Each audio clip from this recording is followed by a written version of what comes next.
નમસ્કાર દર્શક મિત્રો, i7 ન્યૂઝ ગુજરાતીની સાથે હું છું આપની સાથે પાયલ બામણી।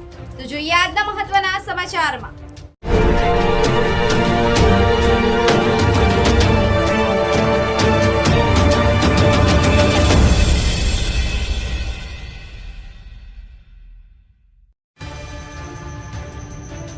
મુખ્યમંત્રી શ્રી ભૂપેન્દ્ર પટેલ ઈડરમાં બાળગોપાલ બચત બેંકની મુલાકાત લીધી। બાળકોમાં સંસ્કારનું સિંચન તેમજ પૈસાની બચત કેળવાય તે માટે બાળગોપાલ બેંક એક સરાહનીય પ્રયાસ છે તેવું મુખ્યમંત્રી શ્રી ભૂપેન્દ્ર પટેલે નિવેદન આપ્યું હતું। બાળગોપાલ બચત બેંકમાં 21,000 બાળકો દ્વારા ₹22 કરોડની બચત કરાઈ। સાબરકાંઠા જિલ્લામાં મુખ્યમંત્રી શ્રી ભૂપેન્દ્ર પટેલની અધ્યક્ષતામાં રાજ્ય કક્ષાનો વિશ્વ આદિવાસી દિવસ નવી મેત્રાલ ખેડબ્રહ્મા ખાતે ધામધૂમથી ઉજવાયો હતો।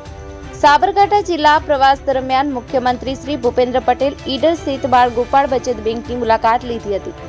મુખ્યમંત્રી શ્રી ભૂપેન્દ્ર પટેલે જણાવ્યું હતું કે બાળકોમાં સંસ્કારનું સિંચન થાય તેમજ પૈસાની બચત કેળવાય તે માટે બાળગોપાલ બેંક સરાહનીય પ્રયાસ છે।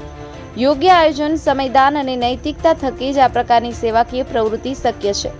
કોઈ પણ વસ્તુ જોઈને શીખવી એ બાળકોનો સહજ સ્વભાવ છે। આ બાળ બેંક થકી બાળકમાં પૈસાની બચત અંગે ગુણ વિકસ્યા છે। Hasmukh Prajapati, i7 news Gujarati, Sabarkantha.